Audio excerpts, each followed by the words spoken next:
Hello' বন্ধুসকল, স্বাগতম জনাইছো মোৰ অন্য এটা নতুন ভিডিঅ'লৈ। এইটো ভিডিঅ'ৰ জৰিয়তে আপোনালোকক জনাম যে আপোনালোকে যদি ইণ্ডিয়ান হয় তেতিয়াহ'লে আপোনালোকে বনাব লাগিব এক প্ৰকাৰৰ আইডেন্টিটি কাৰ্ড, যাৰ নাম হ'ল Indian post office identity card. এই কাৰ্ডখন আপোনালোকে চৰকাৰৰ পৰা নিৰ্দেশ দিয়া হৈছে যে অসমবাসী বা আপোনাৰ গোটেই ইণ্ডিয়াৰ সকলো মানুহে কেৱল বনাব লাগিব এখন আইডেন্টিটি কাৰ্ড। কাৰণ এইমাত্ৰ কেৱল চৰকাৰৰ পৰা আপোনাৰ নিৰ্দেশ দিয়া হৈছে, কিন্তু এতিয়াই সকলো প্ৰচেছ আৰম্ভ হোৱা নাই, সকলো মানুহে গম পোৱা নাই। কিন্তু ভিডিঅ'টোৰ জৰিয়তে আপোনালোকেও গম পাব যে কেনেকৈ এইখন আইডেন্টিটি কাৰ্ড বনাব লাগে। তো বন্ধুসকল, ভিডিঅ'টো আৰম্ভ কৰাৰ আগতে যদি আপুনি চেনেলটোত নতুন হৈ থাকে, চেনেলটো ছাবস্ক্ৰাইব কৰি বেল আইকনটো অল নটিফিকেশ্যন কৰি দিব আৰু বন্ধু বান্ধৱীসকলক শ্বেয়াৰ কৰি দিব। তো বলক আজিৰ ভিডিঅ'টো আৰম্ভ কৰোঁ। তো পোনপ্ৰথমতে আপোনালোকে কি কৰিব লাগিব, আপোনাৰ মোবাইলত থকা বা ডেস্কটপত থকা যিকোনো এটা ব্ৰাউজাৰ অপেন কৰি ল'ব লাগিব। ব্ৰাউজাৰ অপেন কৰি কিনে আপোনাৰ চাৰ্চ বাৰত চাৰ্চ কৰিব লাগিব forms India post office. Forms India post office লিখি আপোনালোকে চাৰ্চ কৰিব লাগিব। চাৰ্চ কৰি দিয়াৰ লগে লগে আপোনালোকে এনেকুৱা ধৰণৰ ইণ্টাৰফেচ দেখিবলৈ পাব আৰু ইণ্টাৰফেচ তলপিনে স্ক্ৰল ডাউন কৰিব। ইয়াতে নাই, ওপৰ পিনে যাব, যাই কিনে আপুনি ইয়াতে চাব যে ফ্ৰমছ ইণ্ডিয়া পোষ্ট অফিচ, আপুনি ইয়াতে ক্লিক কৰিব।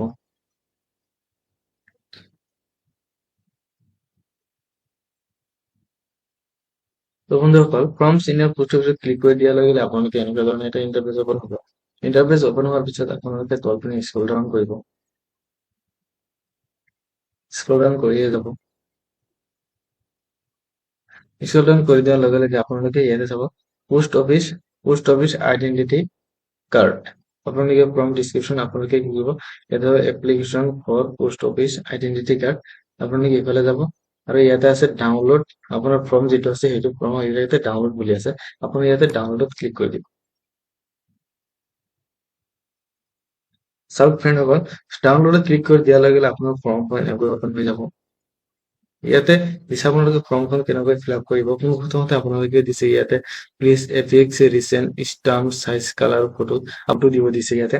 আৰু ইয়াতে আপোনাৰ যাৰ আইডেন্টিটি কাৰ্ডটো তাৰ নাম দিব দিছে, ফাদাৰ নেম, হাজবেণ্ড নেম হয়, গাৰ্জেন নেম ইয়াতে দি দিব। তাৰপিছত ইয়াতে আপোনাৰ ডেট অফ বাৰ্থটো দি দিব, আপোনাৰ এপ্লিকেণ্টৰ চিগনেচাৰ দি দিব। সেই বক্সৰ ভিতৰত বক্সটো পাৰ হ'ব নিদিব।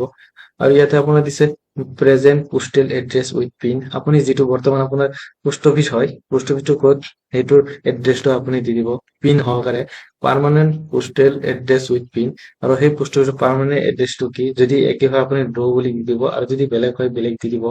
তাৰপিছত তলপিনে দিছে আপোনাৰ 7 নম্বৰ date since residing at the address at serial 5। আপোনাৰ এইটো চিৰিয়েল হিচাপত আপোনাৰ ডেট অফ বাৰ্থটো দি দিব। ইয়াতে if you are tenant please furnish particular name, address, telephone number, mobile number, email ID আৰু লেণ্ডলৰ্ড। আপোনাৰ mobile number, email ID, telephone number আদি ইয়াতে এড্ৰেছ নেম বিলাক আপোনালোকে ভালকে শুদ্ধকে বহাই দিব। তাৰপৰা দিছে আপোনাৰ এমপ্লয়মেণ্ট আইডেন্টিটি। আপোনাৰ যিকোনো এটা আইডেন্টিটি প্ৰুফ দিব লাগিব। আপোনাৰ আধাৰ কাৰ্ড দিব পাৰে, পেন কাৰ্ড দিব পাৰে, ভোটাৰ আইডি দিব পাৰে। ইয়াতে যিটো দিয়ে সেইটো নাম্বাৰটো লিখি দিব আৰু ইয়াৰ লগত জেৰক্স কপি এখন দিব। এড্ৰেছ দিছে এমপ্লয়াৰ উইথ পিন। ইয়াতে দিছে address of the employer with pin. আপোনাৰ এমপ্লয়াৰ যিটো সেই এড্ৰেছটো দিব দিছে আৰু পোষ্ট অফিচৰ পিন নম্বৰটো দিব দিছে। আপোনাৰ 11 নম্বৰত দিছে পাৰ্চনেল পাৰ্টিকুলাৰ, টেলিফোন নাম্বাৰটো দিব দিছে, ব্লাড গ্ৰুপটো দি দিব দিছে। তাৰপিছত পাৰ্চনেল মাৰ্কছ অফ আইডেন্টিফিকেশ্যন, আপোনাৰ যদি শৰীৰত কিবা আইডেন্টিটি মাৰ্ক থাকে সেইটো দি দিব দিছে। সেইবোৰ applied for post office ID earlier. আপুনি কি পোষ্ট অফিচৰ আইডিটো এপ্লাই কৰিব বিচাৰে, সেইকাৰণে কি কৰিব, আপোনাৰ ইয়েছ বা নোট ক্লিক কৰি দিব। আপোনাৰ ফ্ৰী প্ৰিছক্ৰিপশ্যন, মানে ফিজ দিব দিছে অলপ, সেইটো আপোনাৰ পোষ্ট অফিচৰ জৰিয়তে জানিব পাৰিব কিমান ফিজ দিব, যে 100 টকা বা 110 টকা মান দিব লাগিব।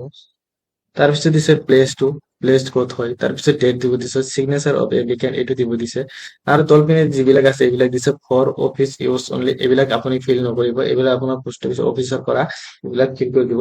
তো বন্ধুসকল, এতিয়া কথা হ'ল যে আপোনালোকে ফৰ্মখন ফিল আপ কৰিব, অতি সহজে আপোনালোকে ফিল আপ কৰিব পাৰিব। কিন্তু আপোনাৰ ফৰ্মখন ক'ত জমা দিব, ক'ত জমা দিলে আপোনাৰ আইডেন্টিটি কাৰ্ড পাব।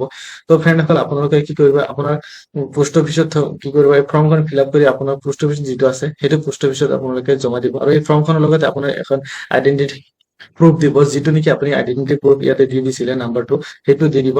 আৰু এইটো একেলগে গাঁঠি আপুনি পোষ্ট অফিচত জমা দিব, আৰু 3-4 দিন 5 দিনৰ ভিতৰত আপোনাৰ পোষ্ট অফিচৰ পৰা আইডেন্টিটি কাৰ্ড পাই যাব। তো বন্ধুসকল, এই ভিডিঅ'টো ইয়াতে আশা কৰিছো ভাল পালে। আৰু যদি ভাল পাইছে তেনেহ'লে লাইক কমেণ্ট শ্বেয়াৰ ছাবস্ক্ৰাইব চব কৰি দিব, বন্ধু বান্ধৱীসকলে শ্বেয়াৰ কৰি দিব যাতে তেওঁলোকৰ এইবিলাক আইডি বনাই ল'ব পাৰে। তো আইডিটো অতি গুৰুত্বপূৰ্ণ। এতিয়া হয়তো ইমান মানুহে গম পোৱা নাই, ইমান আমাৰ চৰকাৰৰ পৰা ইমান শাস্তি দিয়া নাই, কিন্তু পিছত গৈ আপোনালোকে যদি এতিয়া নবনাই আৰু পিছত গৈ যদি আপোনালোকে বনাব লাগে তেতিয়া কিবা চাৰ্জ দিব লাগিব, বেছিকে চাৰ্জ দিব লাগিব। তো বন্ধুসকল আপোনালোকে ফৰ্মখন এতিয়াই ফিল আপ কৰক আৰু আপোনালোকৰ যিটো পোষ্ট অফিচ আছে তাতে গৈ জমা দি আপোনালোকে আইডেন্টি কাৰ্ড লাভ কৰক। তো ভিডিঅ'টো ইয়াতে সামৰি মাৰিছো। ধন্যবাদ।